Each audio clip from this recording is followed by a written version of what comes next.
बांसुरी को सुनते ही उनकी उपासना जग गई। उपासना, गोपियों को याद आने लगा, अहो इस बांसुरी को सुनते ही याद आ गया कि हम जनकपुर की सीता जी की सखियां थी। आज जनकपुर दिया हियां जो थोड़ी सीता माता है।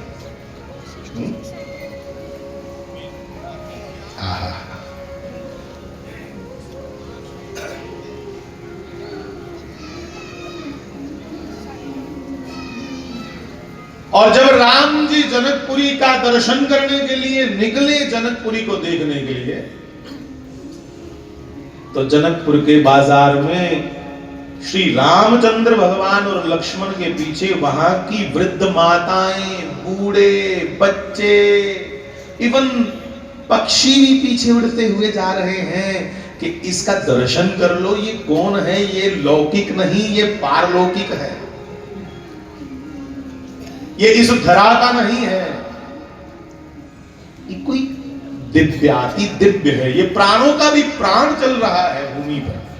हमारे जो प्राण हैं उस प्राण का भी प्राण ये परब्रह्म है। अच्छा, आपने देखा होगा महाराज जी के समय, शास्त्री जी महाराज जब किसी गांव में, किसी नगर में कथा के लिए जाते, तो कथा के अतिरिक्त भी, कथा के बगैर भी या गली से जले निकलते हैं, महाराज जी निके निके न्याणे सियाणे माताएं पुरुष घेर लेते थे, और बस वो साधारण चलना भी उनका एक फेरी बन जाती थी, नगर कीर्तन बन जाता था। और तब सब लोग गा पड़ते कि गोपिया वल्लभ राधे श्याम, गोपिया वल्लभ राधे श्याम, गोपिया वल्लभ राधे, गोपिया वल्लभ राधे श्यामा, गोपिया वल्लभ राधे श्यामा। और सब इस बात को गाते,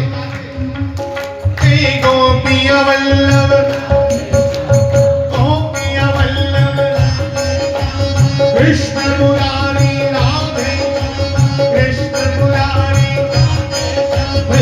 कुंज बिहारी, कुंज बिहारी, ओ दीना बंधु दीनानाथ, दीना बंधु मिल गए, दीना बंधु दीना बंधु, मेरी डोरी, मेरी डोरी, ओ शरण पड़ो की, शरण पड़ो की, जय गोविंदा, जय गोविंदा, ओ जी जय गोविंदा, जय गोविंदा, जय गोविंदा, बोलो जय गोविंदा, बोलो जय गोविंदा, जी जय गोविंदा, श्री जय गोविंदा, जय गोपिया वल्लभ राधे श्याम, गोपिया वल्लभ, जय गोपिया वल्लभ, जय गोपिया वल्लभ, हे राधा वल्लभ, जय राधा वल्लभ, जय गोपी वल्लभ, जय गोपिया वल्लभ, जय गोपिया वल्लभ, जय गोपिया वल्लभ। साधारण महाराज जी गली में निकलते तो वो सत्संग बन जाता था। वैसे बंधुओं, इसलिए ये उदाहरण दे रहा हूं कि ये हमने सबने देखा है ऐसा, जिधर मारने जाना समझो उधर कीर्तन है, वहां से कीर्तन शुरू हो जाता है जहां वो खड़े हो जाते, कोई आयोजन की जरूरत नहीं होती थी। वैसे राम भगवान जब जनकपुरी में निकले तो जनकपुरी की सब सखियों ने देखा, अहो क्या कोई इतना भी सुंदर होता है?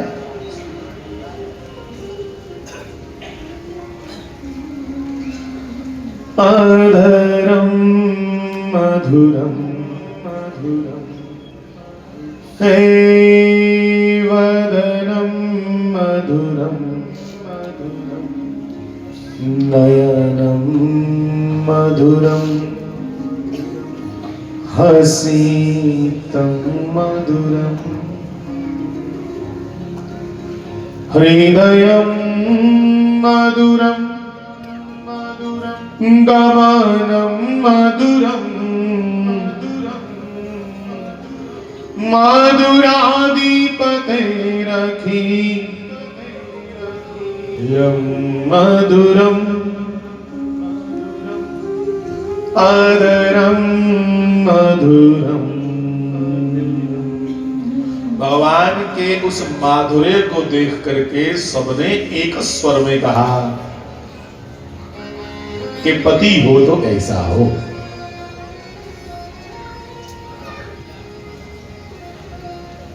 पति हो तो ऐसा हो।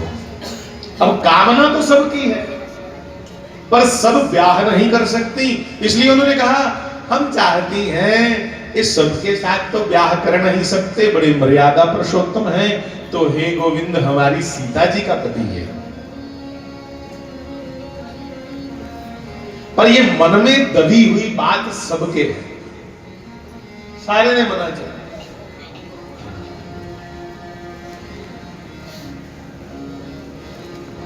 कि ये पति है।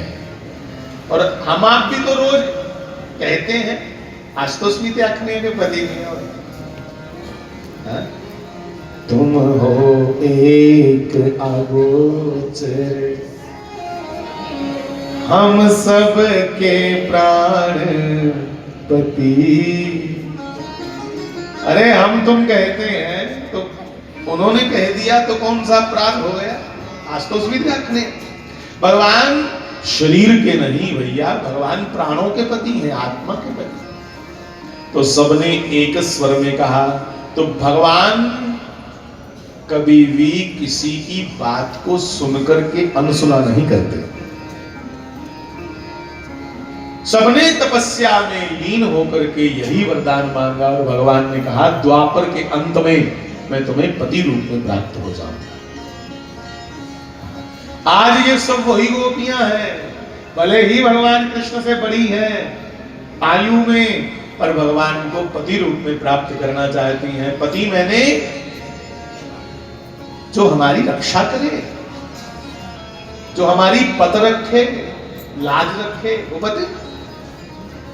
और सुनो, मैं बहुत देर से कहता रहा हूं कि जिसको तुम तीनों समर्पित कर दो अपनी बातें, वो पति।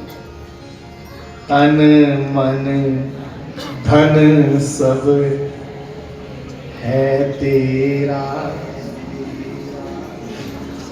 तन ये भी सबको नहीं दिया जाता, मन ये भी सबको नहीं दिया जाता, और धन ये थोड़ा थोड़ा तो बंदा सबको दे देता है, पर जब है ही तुम्हारे गुजारे के लिए तुम्हारे पास, तो कैसे दोगे दूसरे को? पर भैया वो पत्नी ही होती है जो अपने पति के बुरे वक्त पर, बुरे समय पर अपने गहने निकाल के दे देती है कि मेरे गहने बेच करके अपना काम चला ले, ये भी सब तेरा ही है। तो हो गया ना तन मन धन। तो ये जा तो हम पति को सौंपते हैं, तो जा फिर परमात्मा को कहते हैं तन मन धन सब। इसलिए साहब कह दिया भगवान ने कि तुम मुझे प्राप्त करोगी। पर द्वापर में आज वही भगवान की बांसुरी सुनकर इनको सब याद आ गया, ओ ये वही है, आज कृष्ण बन करके आए हैं, कभी राम बन करके आए थे, और हम सबने ये कामना की थी।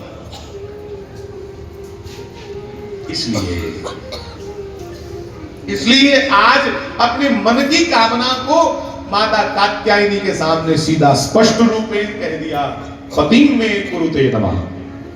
कि हमें वो जब उसको पति स्वीकार किया था, आज वो हमें प्राप्त हो। नंद गोप सुतम देवी पतिम मे कुरुते नमः। और जो जन्म जन्म से जिसको पति माना है, आज वो आया हुआ है, तो उसमें तो अधिकार है ना।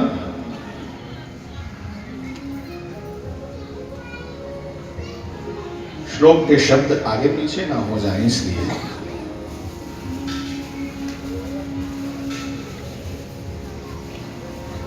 आकंठमगनः शीतोदे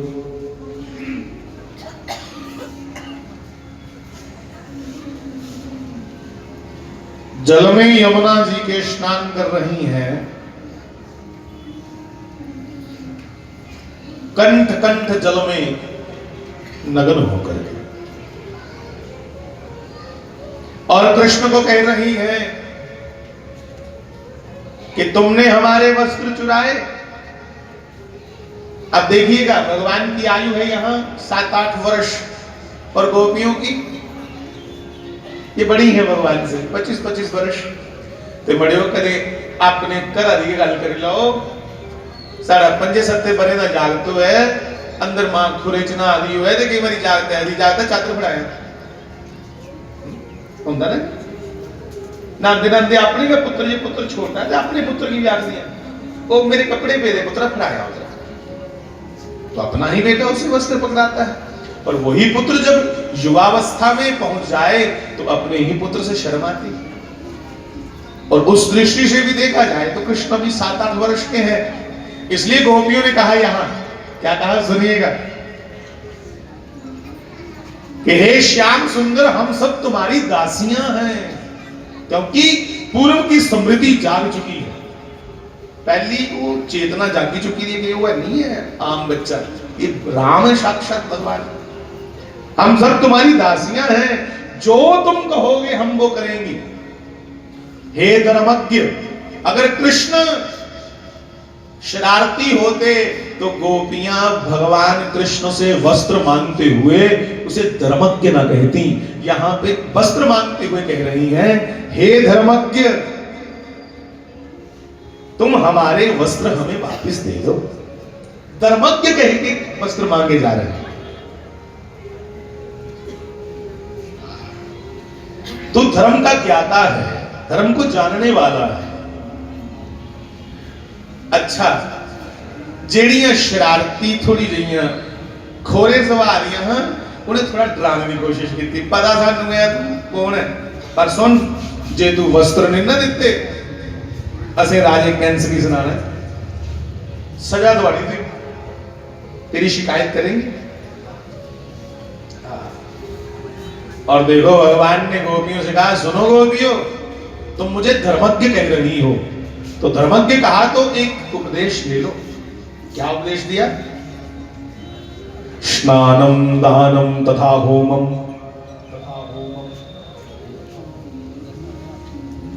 शयनम गमनम भूजीव विवस्त्रो नाम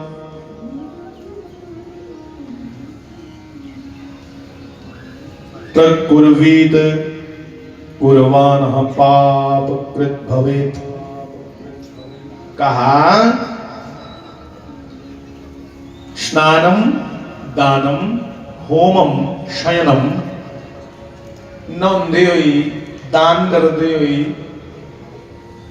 यज्ञ हवन करते हुई, सौंदे हुई भी पिंडा नंगा नहीं होना चाहिए। कि तुस नंगे पिंडे नु आ रही हो, आखा नहीं होगी धर्मज्ञ, तो फिर धर्म दिया क्या सुन लो। नग्न होकर के स्नान कर रही हो, तुम्हें वरुण देवता जो जल के देवता है उसका दोष लगेगा, जिसे दोष अपनी डोगरी से जल पी रहा है, दोष लगेगा।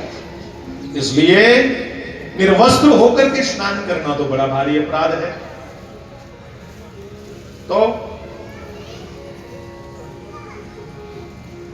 तो क्षमा याचना करो।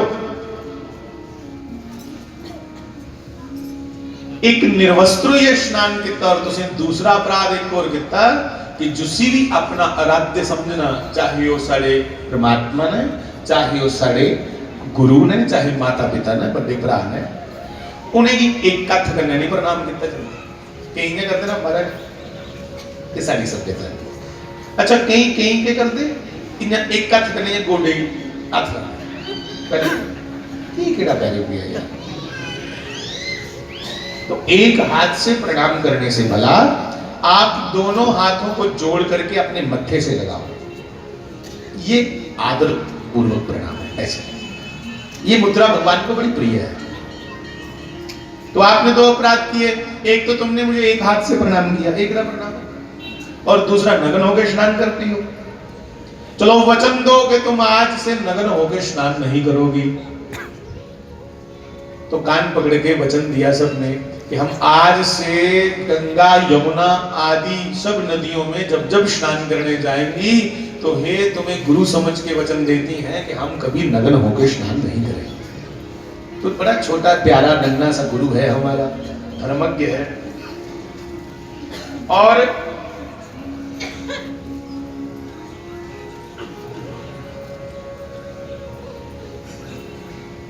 भगवान ने संतों के कथनानुसार और बड़े बड़े जो मर्मज्ञ ज्ञानी लोग हैं उन्होंने कहा कि वस्त्र इसलिए भी चुरा लिए, वस्त्र को कहा जाता वसनम, वसन, और वसन से ही एक शब्द बना वासना। भगवान ने कहा तुम अनंत जन्मों से मेरी भक्त हो और मेरी भक्त होते हुए भी अगर वासना कोई शेष तुम्हारी रह गई हो तो भगवान वासना रूपी वस्त्र अपने भक्त के हरण कर लेते हैं कि मैं तुम्हारे अंदर कोई प्रकार का पर्दा मतलब वासना न रहने दूं, तुम्हारी वासना को मैं हरण करूंगा। तो बंधुओं गोपियों ने भगवान से क्षमा याचना की। ये जेडी गालून करा देखे ना, गर्ग संहिता च भी कथा है। हाँ, इसके पीछे बहुत बड़े बड़े रहस्य कहे गए। बंधुओं कथा सुनते सुनते परीक्षित जी को थोड़ा सा खेद हुआ कि गुरु जी तो आखा दे ओ भगवान है जिन्हें धर्म की स्थापना करनी है, ये आखा था जो कपड़े लेने तो बाहर आनी ले लो, ये क्या मतलब होगा। तो सुखदेव जी ने मुस्कुराते हुए कहा परीक्षित हाली तो श्रद्धा भगवान से बनी नहीं है। हे परीक्षित, भगवान ना तो स्त्री है ना पुरुष है, भगवान इन सबसे परे हैं। वो प्रेम के बंधन में बंध जाता, भले ही फिर वो कोई गजराज हो, कोई हाथी उसको पुकारे तो उसके लिए भी आता है। तो एक प्रसंग कह दिया कि एक बारी एकादशी का व्रत रखे रहा गोपी, जिन्हें तो शक होया ना कि एक भगवान कने जेड़ा कपड़े चोरी करता। तो सुनो, भगवान ने देखा कि गोपियां इकट्ठी होकर के यमुना के तट पर इधर उधर चक्कर लगा रही हैं, परेशान हैं। तो भगवान वेणु नाद करते हुए निकले पास में से। तो गोपियों ने कहा रुको रुको, हे कृष्ण, जब हमारी कोई समस्या का हल ना हो रहा हो तब तुम ही हल करते हो। अरे हमें सुनाओ कि हम यमुना कैसे पार करें। यमुना कितने टपचे, क्या करोगी यमुना पार करके? देखती नहीं जमुना जी में उफान आया है, आड़ आया है, डबडा मर दिया। अरे कृष्ण, हमने कल एकादशी का व्रत रखा था और आज द्वादशी के दिन व्रत पारण करना है, पुआरना है, तो जाओ पुआरो। अरे सुनो प्यारे, हम चाहती हैं कि पहले किसी सिद्ध महापुरुष को भोजन करावे, पहले कुछ महात्मा की रोटी खिलाई लेते, फिर उसके बाद से व्रत खोले। तुम्हें भी ऐसा करना चाहिए। कोई सिद्ध महात्मा नहीं दिखे तो अपने घर वृद्ध होंगे ना, सिद्ध नहीं वृद्ध तो हैं। कार बुढ़ी बुढ़ा दे उन्होंने बेचारे बुजुर्ग, पहले उन्हें खिला लो। हाँ, वो भी महात्मा है, उनके पास भी तजर्बा है, राम राम तो वो भी रटते हैं। अपने घर बड़ों को भोजन करवा के, गंगा जल का सेवन करके, भगवान को भोग लगा के, फिर व्रत का तो करो, पारण वारो। तो गोपियों ने कहा हम किसी महात्मा को भोजन करवा के फिर अपना व्रत खोलेंगी। सुनाओ, उसी भोजन कराना ने आख्या दरवासा मुनि रोंदे यमुना दे पार। तो दरवासा जी को भोग लगा करके फिर हम अपना व्रत पारण करेंगे। अच्छा, तो ठीक है, जाओ हे गोपियों, यमुना जी से जाकर के कह दो, एक दो दिन पहले ये घटना हुई थी वस्त्र चोरी की। अब गोपियों के मन में भी ये था कि जिसे हम भगवान समझते हैं वो तो कहीं ना कहीं शरारती भी है थोड़ा थोड़ा, क्योंकि भगवान माया का पर्दा चट पाई दे। भगवान अपनी माया का पर्दा पाई दे, पता नहीं लगन देंगे कि मैं कौन हाँ। जिन्ना कुछ ही मारा मारा पता लगन लगे, उसी फिर पलकेरी उड़ दे और फिर अपने उस चक्कर में फंस जाता है, मान बड़ाई के पैसों के, है ना।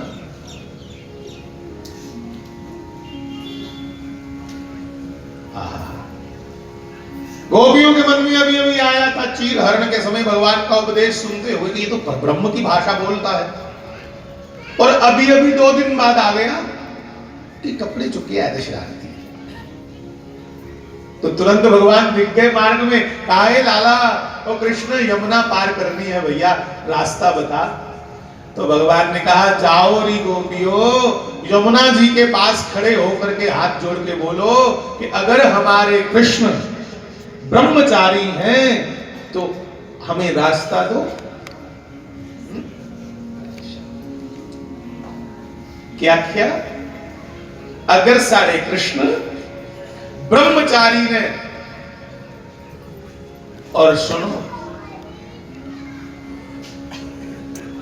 यमुना जल है, नदी है, आग पानी हवा एक मुड़दे को सादे मोड़े दे ते भगवान दे ब्रह्मचर्य का सबूत कौन दिया है?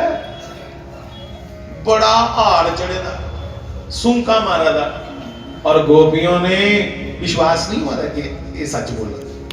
गोपियों ने हाथ जोड़ करके श्री यमुना जी के सामने कहा नमामि यमुने, हे मां यमुना, अगर हमारे कृष्ण ब्रह्मचारी हैं तो हमें रास्ता दो। यकीन नहीं है, समय गालने वाली गाल, पर जैसे नेत्र खोले, नेत्र खोलते ही देखा कि यमुना जी का जल देखते देखते बिल्कुल सूखने लगा और नदी के बीच में जाके घुटने भर, गोटे गोटे पानी रही है, गोपी सूखी है सारा। गोपियां हैरान परेशान की बने। चलो पहले बाबे बोलते चले चल। गोपियां गई दुर्वासा के पास। अब दुर्वासा जी भी कम नहीं, साक्षात भगवान शिव के अवतार हैं। तो भैया दुर्वासा जी को भोग लगाया। दुर्वासा जी ने पूछा, हाँ कुड़ियों कुछ आई हैं बच्चों? बाबा यमुना पार से आई हैं, आपको भोग लगा करके फिर हम व्रत अपना पारण करेंगे, खोलेंगे व्रत। अच्छा ले आओ बच्चों के लिए अंदर। सबने अपनी अपनी थाली में जो भोग पदार्थ लाए थे, प्रसाद आदि, बाबा के आगे रखे। बाबा सब पा गए, चिन्ना ले अंदर है, सब खाइए कर ले गए। जाओ तियो, जाओ मेरी बच्चियां, जाओ शाबाश। उन्होंने कहा बाबा चाचा कितने जिन्हें आई हैं जाओ। बाबा जी वहां ना यमुना जी में तो बहुत तूफान आया है, तो बेटा आई कैसे? कहा बाबा जब हम यमुना जी के तट पे खड़े थे तो श्री कृष्ण ने कहा कि जाओ यमुना जी को कहो अगर हमारा कृष्ण ब्रह्मचारी है तो हमें मार्ग दो। हमने कहा, यमुना सूख गई। अच्छा, तो भगवान की लीला को देखकर दुर्वासा जी मुस्कुराए, वाह रे कृष्ण कन्हैया, तुम्हारा दर्शन करने को तो हम आए तपस्या छोड़ करके इस ब्रजभूमि में, प्रणाम हो आपको।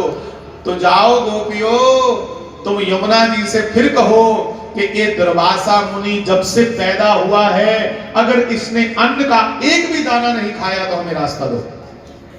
बाबा सामने सामने चूक जानते होंगे कि बड़ी पुरानी गल होंगी, हूं तू सैकड़ा थालियां साड़ियां खाधी है, साढ़े ताई भी नहीं बचाया प्रसाद। हूं आखदा कि जमुना जी आखो कि जदुआ का दरवासा इस धरती पर आया है जे उन्हें अन्न का एक दाना भी नहीं खाता, निरोहार है बचपन का, ते जमुना रास्ता दे रहा है।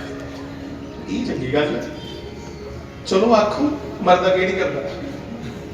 गोपियों ने जाके यमुना जी से कहा कि अगर बाबा दुर्वासा बचपन से निराहार रहते हैं, ना जल ना पानी,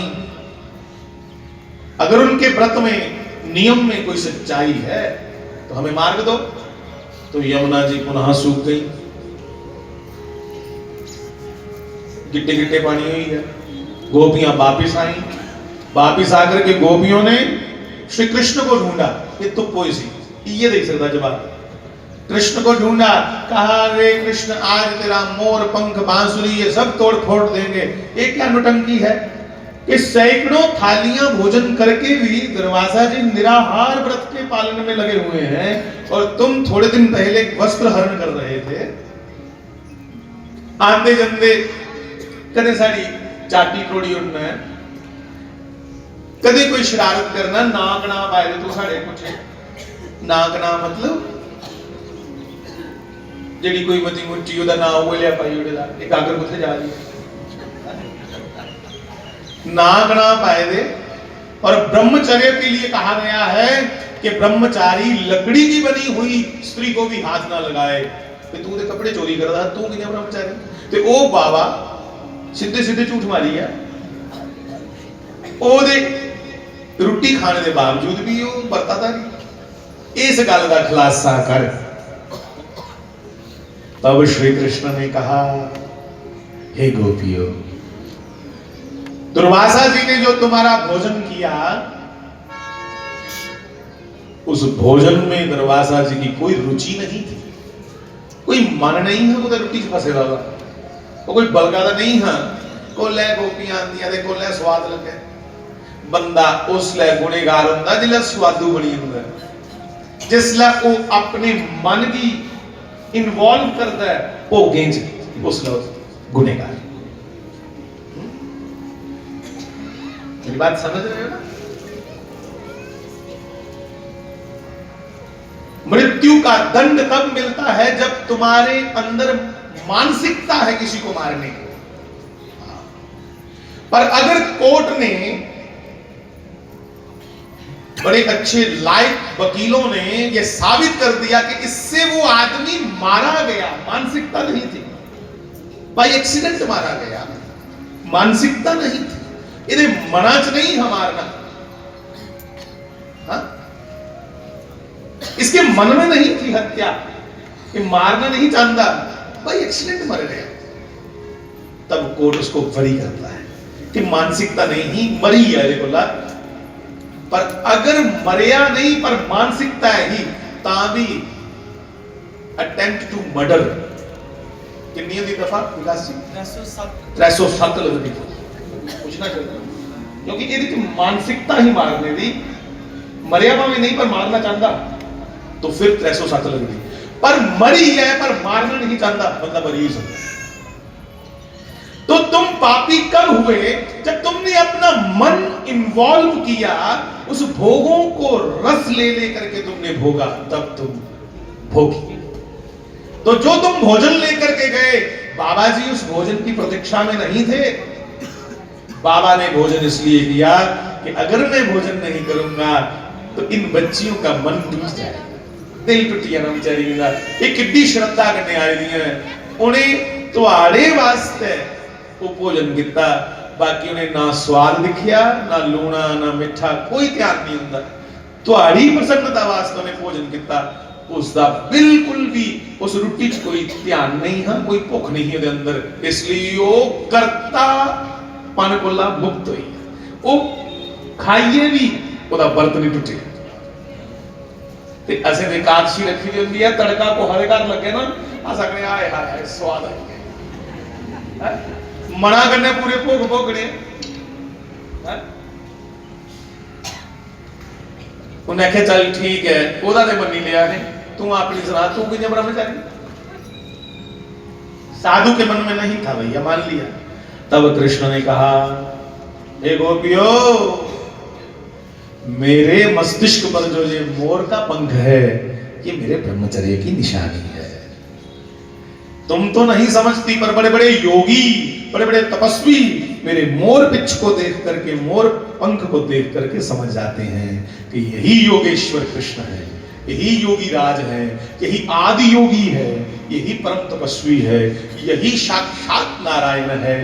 वो समझ जाते। एक है मतलब मोरा दा भंग लै लिया। हाँ, जैसे मोर अपने झुंड में रहते हैं, मोर मोरनी करने भी रुंदा है, पालना पांदा है, नृत्य करता है, बिल्कुल सामान्य जीवन जी रहा है, पर मोरनी के साथ वो कभी भी संगम नहीं करता। वैसे ही मैं रहता तो सब में हूं, पर सब में रहता हुआ सबसे विलग हूं।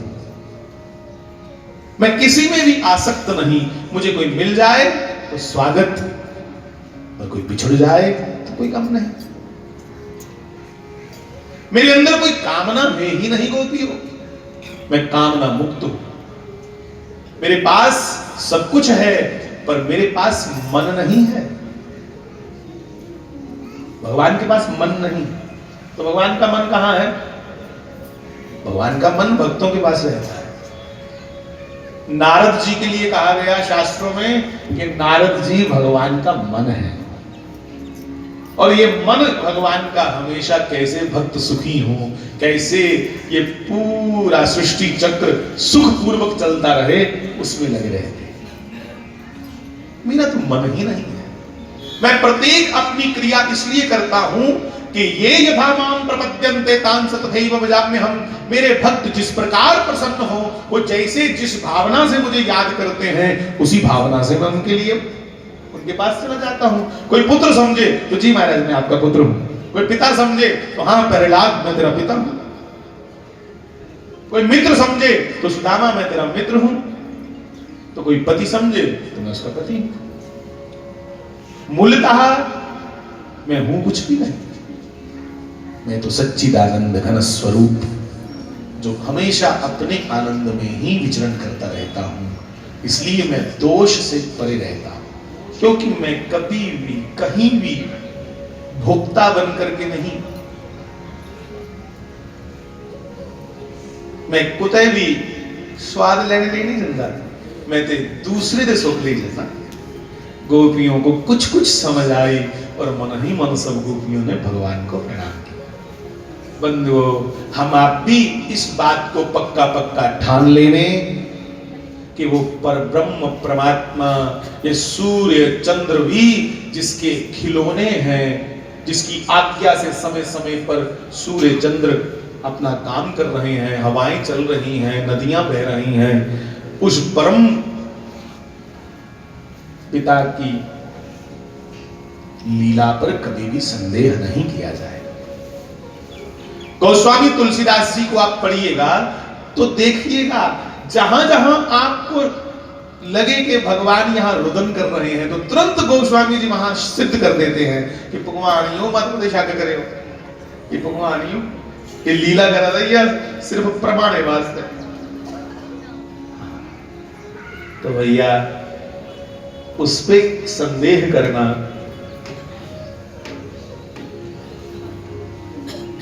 बड़ी दुर्भाग्यजनक बात है, और उस पे विश्वास हो जाना बड़ी भाग्य की बात है।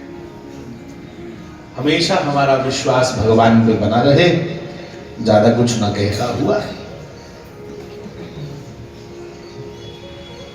ये गोपियां साहब जिनके लिए कबीर जी ने भी कहा, हाँ गोपियों के लिए कबीर जी ने कहा कि धन्य है ब्रज की गोपियां, बलिहारी में उनके निष्काम प्रेम पर। बाबा कबीर ने गोपियों की प्रशंसा की कि ऐसा प्रेम जगत में कोई नहीं कर सकता, निष्काम प्रेम, कामना रहित जो गोपियों ने प्रेम किया, जो ग्वालों ने प्रेम किया। तो बंधुओं, समय हो चुका है, मैं प्रसंग को आगे नहीं ले जा पाऊंगा। यहां ही ये बात कहता हुआ कि हमारा विश्वास भगवान के चरणों में परिपक्व हो जाए, और अगर उसकी कृपा ना हो तो हम कहां सती से ज्यादा पढ़े लिखे हैं। तो सती जो इतनी सार जानती है वेदों का, शास्त्रों का, अगर उसे संदेह हो सकता है भगवान पर, तो हमें भी भैया संदेह होने में देर नहीं लगेगी। तो भाइयों के ऊपर विश्वास बनिया रहे कि बार बार प्रार्थना करनी भगवान की कि तेरे ऊपर यकीन कदे डोले नहीं भगवान। हर क्षण हम तुम्हें याद करें, हर श्वास में हम तुम्हें याद करें। ऐसी कृपा हमारे ऊपर करो, क्योंकि जीवन तो समाप्त क्षण क्षण हो ही रहा है, पर इस जीवन में कुछ लाभ हमें मिल जाए। इस जीवन में सबसे बड़ा लाभ यही है, गीता जी के श्लोक में लिखा है कि यम लब्ध्वा चापरम लाभम।